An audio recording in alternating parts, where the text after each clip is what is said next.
नमस्ते।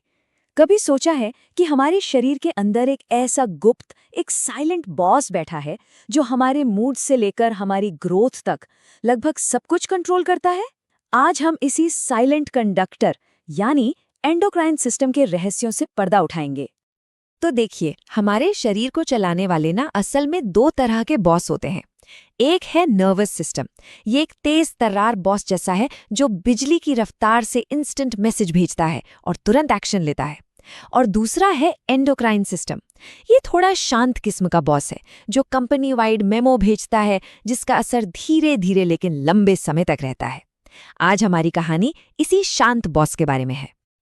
तो सवाल ये है कि ये सिस्टम काम कैसे करता है? अच्छा, कल्पना कीजिए कि हार्मोन हमारे शरीर के छोटे छोटे पोस्टमैन हैं।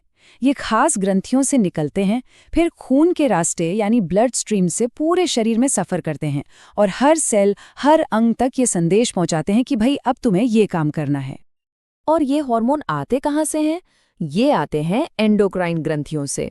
इन्हें डक्टलेस या नलिका विहीन भी कहते हैं। क्यों? क्योंकि इनके पास कोई पाइपलाइन नहीं होती। ये अपने केमिकल मैसेज यानी हार्मोन सीधे खून की नदी में छोड़ देती हैं ताकि वो शरीर के कोने कोने तक पहुंच सकें। इस पूरे सिस्टम के ऑर्केस्ट्रा का एक मास्टर कंडक्टर भी तो होना चाहिए, और वो है पिट्यूटरी ग्रंथि। ये हमारे दिमाग के ठीक नीचे मौजूद एक छोटी सी ग्रंथि है। इसे मास्टर ग्लैंड भी कहा जाता है, और ऐसा इसलिए है क्योंकि ये सिस्टम की ज्यादातर दूसरी ग्रंथियों को कंट्रोल करती है, उन्हें बताती है कि कब और क्या करना है। ये छोटी सी ग्रंथि एक असली मल्टीटास्कर है। ये ग्रोथ हार्मोन को कंट्रोल करती है, जिससे शरीर का विकास होता है। ये थायराइड को काम करने का आदेश देती है। ये प्रजनन से जुड़े फंक्शंस को मैनेज करती है। और इतना ही नहीं, ये शरीर में पानी का बैलेंस भी बनाए रखती है। सच में ये एक मास्टर कंट्रोलर है। चलिए अब उन ग्रंथियों की तरफ बढ़ते हैं जो शरीर के एनर्जी बजट और जरूरी संसाधनों का हिसाब किताब रखती हैं। ये हैं थायराइड और पैराथायराइड ग्रंथियां, जो हमारे गले में होती हैं। थायराइड को आप हमारे शरीर का एनर्जी मीटर समझ सकते हैं। ये तय करता है कि हम कितनी तेजी से कैलोरी बर्न करेंगे।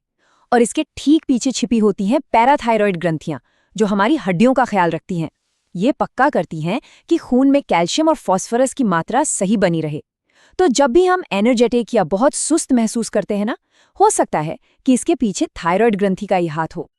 अब बात करते हैं शरीर की इमरजेंसी रिस्पॉन्स टीम की। ये हैं एड्रिनल ग्रंथियां, जो हमारी दोनों किडनियों के ठीक ऊपर टोपी की तरह बैठी होती हैं। कभी अचानक किसी खतरे को देखकर दिल जोरों से धड़का है?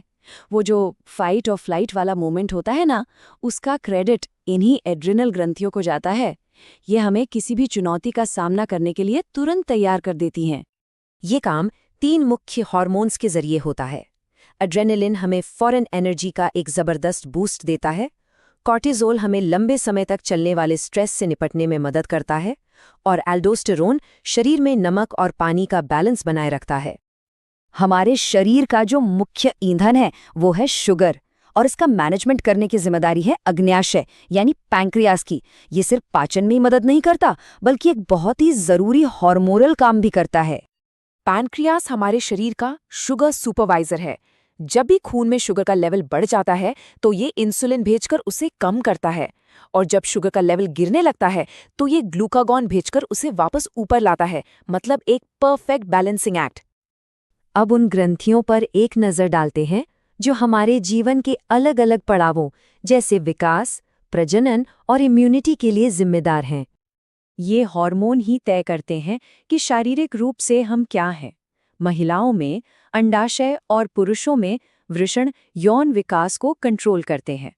और बचपन में एक और ग्रंथि होती है, थाइमस, जो हमारी इम्यून सिस्टम को ट्रेनिंग देती है, मतलब हमारे शरीर को बीमारियों से लड़ने के लिए तैयार करती है। हमारे दिमाग के लगभग बीचों बीच एक बहुत छोटी सी ग्रंथि है जो हमारे सोने जागने के पूरे साइकिल को कंट्रोल करती है।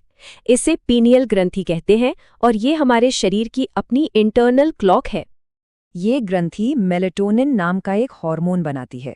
जब अंधेरा होता है तो ये ज्यादा मेलेटोनिन बनाती है, जिससे हमें नींद आती है, और जब रोशनी होती है तो इसका प्रोडक्शन कम हो जाता है, जिससे हम जागते हैं। लेकिन तब क्या होता है जब ये नाजुक संतुलन बिगड़ जाता है? देखिए, अगर ग्रोथ हार्मोन ज्यादा हो जाए तो विशालता हो सकती है, और कम रह जाए तो बौनापन। इंसुलिन की कमी से डायबिटीज हो जाती है। ये उदाहरण दिखाते हैं कि ये सिस्टम कितना जरूरी और कितना नाजुक है। तो कुल मिलाकर एंडोक्राइन सिस्टम हमारे शरीर का वो साइलेंट बॉस है जो पर्दे के पीछे से काम करता है। ये चुपचाप रहता है, लेकिन इसका असर हमारे शरीर की हर एक कोशिका पर होता है।